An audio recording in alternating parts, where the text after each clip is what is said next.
buen día. Saludo y agradezco a Expo Genealogía por la invitación y por la oportunidad de compartir mi historia de vida. Y pues también saludo a quienes nos ven a través de la plataforma virtual y que se den el tiempo, ¿no?, para conocer mi historia de vida. Y bueno, creo que al final todas las personas tenemos una historia de vida, ¿no? Y esta historia de vida se compone de muchos elementos, pero desde mi punto de vista, uno bien importante es justamente las historias de vida de nuestros antepasados, ¿no? Y creo, no soy experta en genealogía, pero entiendo que parte de ella es justamente poder conocer las historias de nuestros antepasados, ¿no? Entonces, para mí siempre ha sido algo bien importante pensar en cómo vivieron antes mi familia y también, y creo que esto es algo bien importante para mí, cómo quiero que mi historia impacte en las futuras generaciones de mi familia principalmente y de mi entorno también. Entonces, bueno, voy a iniciar platicándoles un poquito de quién soy ahora para poder remontarme de dónde vengo, ¿no?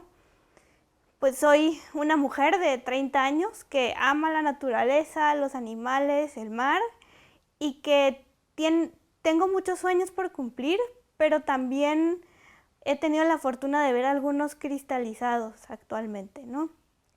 Y que estoy convencida que la vida está llena de desafíos, pero que estos desafíos nos van permitiendo aprender, pero también nos dan satisfacciones personales, pero que también a veces impactan de una manera pueden impactar de una manera positiva a nuestro entorno. Y sí, soy una persona que vive con una condición de discapacidad visual, pero estoy convencida que justamente esa discapacidad es parte de mi vida, pero no es lo que me define. Creo que a ninguna persona con discapacidad la define esta condición. Tenemos muchísimas características y atributos como seres individuales y uno de esos elementos, en algunos casos como el mío, ha sido la discapacidad, que yo le he interpretado como una oportunidad para tener espacios de reflexión y también que a veces me ha llevado a estar en lugares que pudieran parecer complicados, pero que me han dado esta satisfacción de esforzarme, cumplir metas y también pensar en qué quiero dejar para las generaciones que vengan después de mí, ¿no? Que ha sido como uno de mis motores de vida desde muy pequeña. Y bueno, como les decía, llegué a este mundo hace 30 años, siendo una bebé prematura, 7mesina, que estuve en la incubadora por 2 meses. Y esos 2 meses, pues mi condición era delicada y justamente, pues en este sentido, pues el personal médico no daba como muchas esperanzas o muchas posibilidades de que pudiera sobrevivir. Siempre pensaban que me quedaban horas de vida y pues afortunadamente 2 meses después logro salir del hospital y llegar a mi casa, donde fui recibida con amor, con cuidados y con alegría, ¿no? Pero bueno, yo interpreto esta fuerza que tuve de bebé o estas circunstancias que me permitieron como luchar por estar en este mundo, siento que viene desde la historia justamente de mi familia, ¿no? Yo soy la menor de 3 hijos y bueno, mi papá es de Nayarit y mi mamá es de Colima.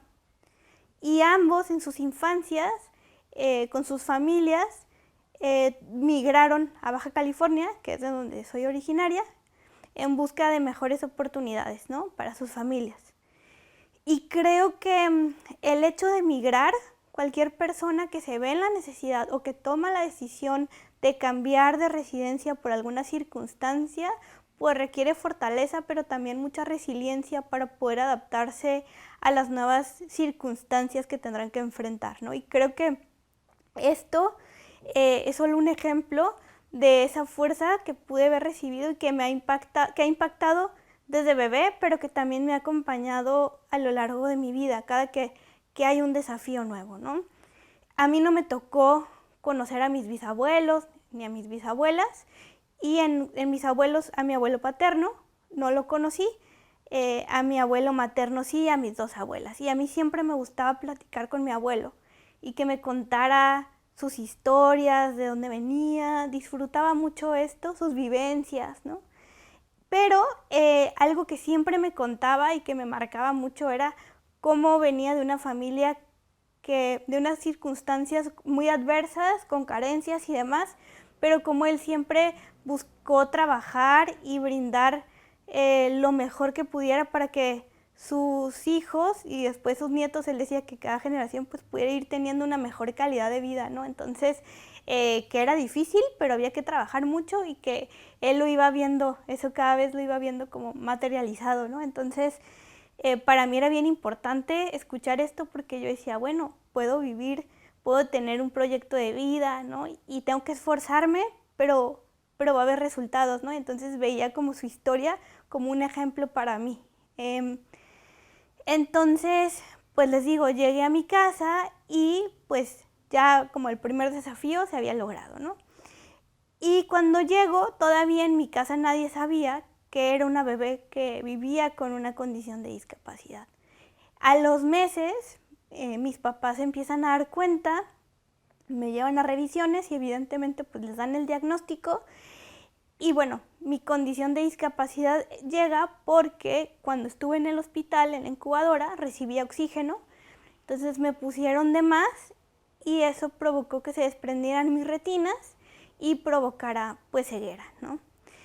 Afortunadamente estuve en una familia donde pues sí, a pesar de que es difícil, ¿no?, recibir un diagnóstico así, pues no se quedaron ahí, fue buscar cómo brindarme las herramientas para que yo pudiera desarrollarme de la mejor manera, ¿no?, para que creciera con herramientas que me permitieran ser lo más autónoma, lo más independiente posible, que tuviera mi proyecto de vida y también brindarme seguridad, confianza, que no sintiera como estas creencias que a veces giran en torno a la discapacidad, ¿no? Como de esta enferma o pobrecita, sino por el contrario, eres una persona como las demás, que tiene los mismos derechos, pero también tiene obligaciones, pero que también, pues sí, va a requerir ajustes para poder estar como en un entorno más, que esté más en igualdad de condiciones que en este caso, pues mis hermanos y demás, ¿no?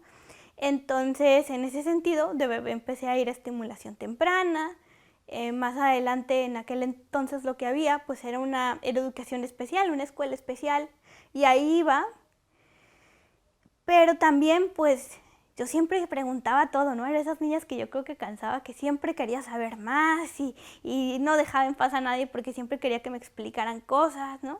Y entonces, pues sí, mi mamá y mi papá trabajaban, pero se daban cuenta como de esa necesidad que yo tenía de aprender y demás.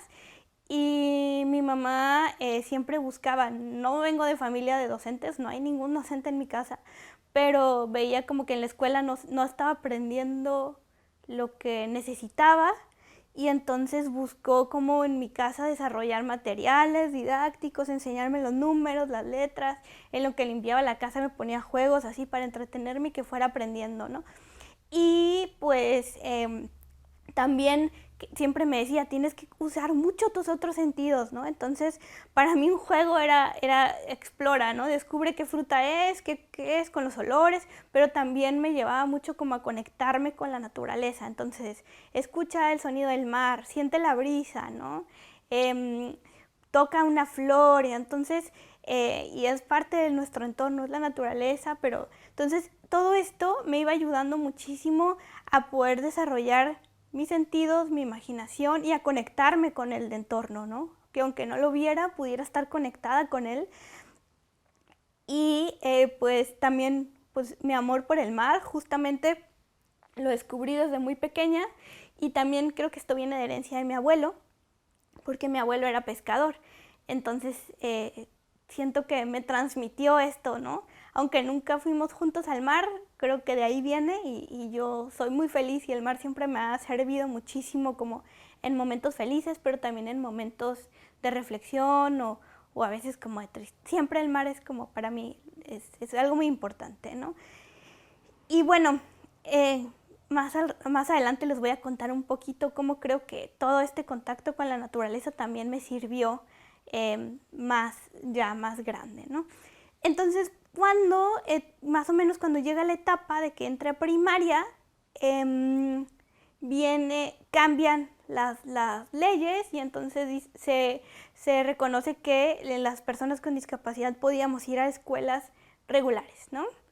Entonces se logró en la práctica, pero luego venía el reto que, digo, en la teoría se logró y venía el reto que en la práctica pues se abrieran estos espacios, ¿no? Y aunque yo estaba muy chiquita, yo me daba cuenta que incluso me tocó ir con mis papás a ir a escuelas que decían sí hay lugar, ¿no?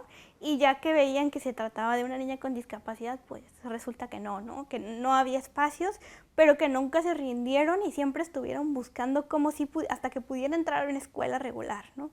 Y luego ya logran que entre a la escuela, a la primaria, pero entonces viene otro tema, nunca llegaban mis materiales adaptados, ¿no? Entonces era todos los días, todo el tiempo estar hablando, haciendo gestiones para tratar de que me llegaran libros en braille. Y mientras llegaban, mi mamá cuando salía a trabajar hasta la noche buscaba cómo convertirme el material en relieve, transcribírmelo a braille, ¿no? Entonces, para mí esos mensajes que recibí desde una edad temprana, pues eran señales y aprendizajes de amor, pero también de empatía, pero también de corresponsabilidad y también de hacerme ver que sí, el mundo iba a ser un poco más difícil y que a lo mejor pudiera haber momentos en los que alguien dijera que no o por alguna circunstancia, a veces de manera inconsciente, pues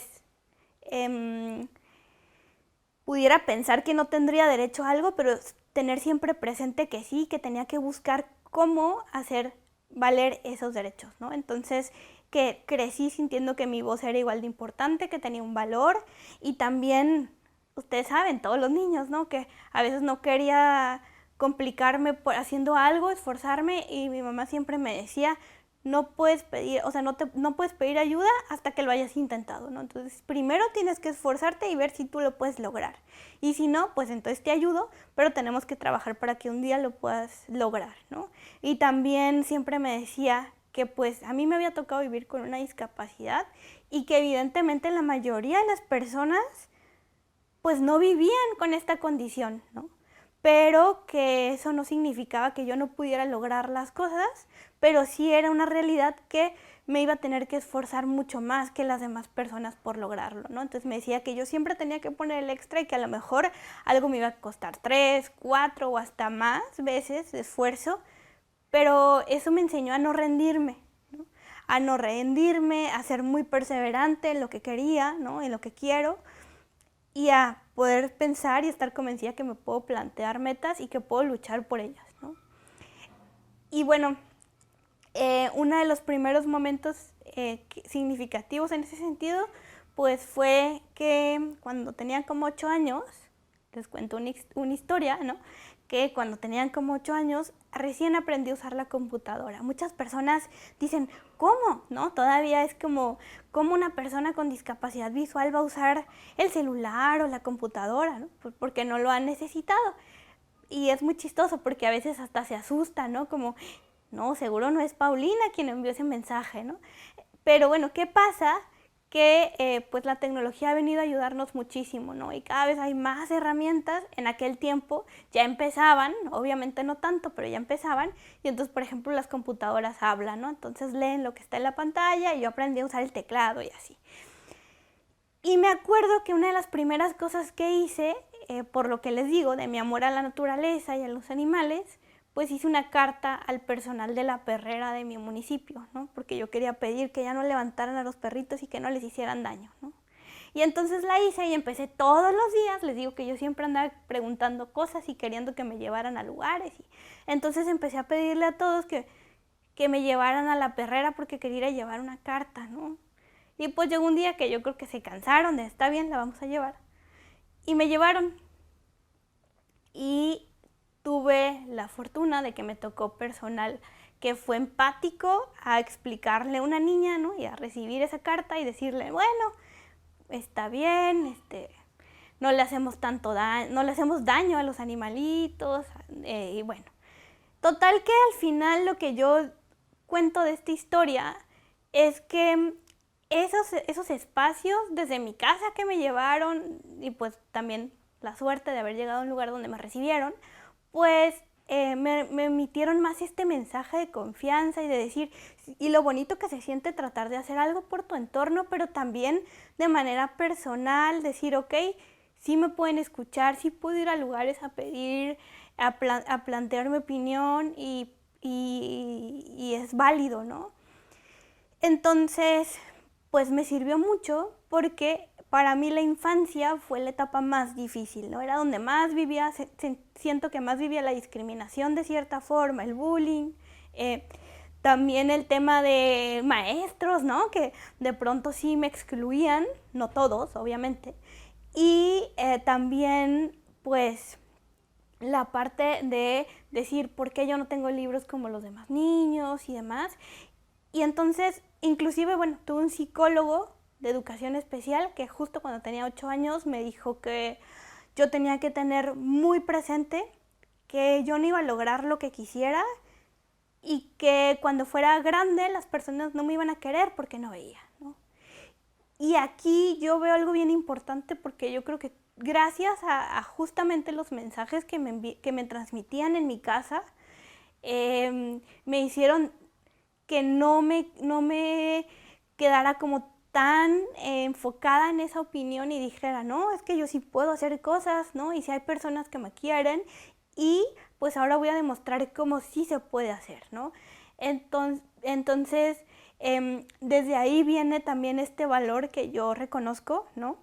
Entonces, bueno, en la infancia seguí fortaleciendo esto y también desde ahí aprendí a valorar y a reconocer a las personas que, conociéndome o no, pues me brindaban apoyo en algún momento, pero también que eran empáticas, pero también que me permitían convivir con ellas igual, ¿no? Me daban muestras de amor, de aceptación, etcétera. Eso también pues empezó a ser como algo súper valorado para mí, ¿no?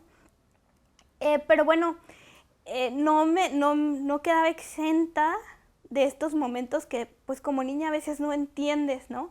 No entiendes o no logras como asimilar tan fácilmente, pero bueno, a mí siempre me gustaba como escribir y pensar y recuerdo que un día, cuando tenía como 10 años, me senté, me senté en un espacio solita a pensar y pues a mí siempre me explicaron mi condición de discapacidad y siempre me explicaron por qué no veía y también eso me sirvió para aprender que todas las personas nos equivocamos y que pues es parte de la condición humana, ¿no? Y que está bien de cierta forma, ¿no? Y bueno, recuerdo que en mis pensamientos ese día que les cuento, dije, a ver, yo no decidí nacer antes, pero tampoco decidí no ver, pero tampoco decidí o puedo decidir cómo van a actuar las demás personas conmigo, ¿no? Entonces dije, ¿qué puedo hacer? Bueno, lo que puedo hacer, yo encontré 3 opciones. Puedo determinar cómo voy a hacer frente a esto, ¿no? Y entonces en mi mente de niña yo encontré 3 opciones. Y esas era una, estar enojada o triste todo el tiempo por lo que me había pasado o por cómo actuaban algunas personas conmigo. La otra era pues aparentar o tratar de llevar las cosas como si nada pasara, ¿no? Como con indiferencia. Y la tercera era pues buscar hacer algo bueno con lo que pudiera ser malo, ¿no? Y tratar de poner un granito de arena, por más chiquito que fuera, para que los niños que vinieran después que yo, pues no vivieran lo mismo, ¿no? Quienes estuvieran en una situación parecida a la mía. Y también dije, pues quiero buscar la manera de ser feliz, ¿no? Y esa promesa, bueno, yo elegí la tercera opción y me lo prometí. Y creo que ha sido una de las promesas más grandes que me he hecho en toda mi vida y que por muchos años ni siquiera lo comentaba con nadie, ¿no? Pero que me sirvió muchísimo porque a partir de ese momento, cada que alguien me decía, es que tú no puedes, yo decía, tengo que tratar de demostrar que sí, porque cuando venga otro niño no quiero que le digan eso, o porque si alguien no me dejaba hacer algo, yo decía, no quiero que otro niño no lo dejen participar, ¿no? o, no, o algo que le pueda afectar. Entonces yo me esforzaba y también después empecé a descubrir que eso me daba como una satisfacción. Cuando me decían que no y yo veía que lo lograba, era muy bonito, ¿no? Para mí, porque decía, no, sí se puede, ¿no? Qué bueno que no creí que no. Y pues bueno, también vuelvo, en mi casa me enseñaban a que yo podía hacer todo. Ando en bicicleta, ando en patines, me llevaban al parque, ¿no? Y de pronto las personas decían, pero ¿cómo le va a pasar algo, no? Personas que a veces ni nos conocían, pero en mi casa decían, pues ¿por qué no, no? Y sí, igual se va a caer, la vamos a cuidar de que no le pase nada grave, pero sí se puede caer y demás, pero todos los niños se caen, ¿no? Entonces no pasa nada y es bueno que aprenda, ¿no? Entonces, y que viva la infancia, ¿no? En ese momento. Entonces, pues eso también me iba como, y me iba impulsando, y más después, pues esta promesa que hice, pues seguí en ese sentido. Eso me ayudó a encontrar mi causa, mi causa de vida a una edad temprana, creo yo. Y bueno, en ese camino, a los meses empecé a pedirle a mi familia, a mis papás, que me regalaran un viaje a la Ciudad de México, ¿no? Que necesitaba ir y que quería ir a la Ciudad de México, que por favor me llevaran.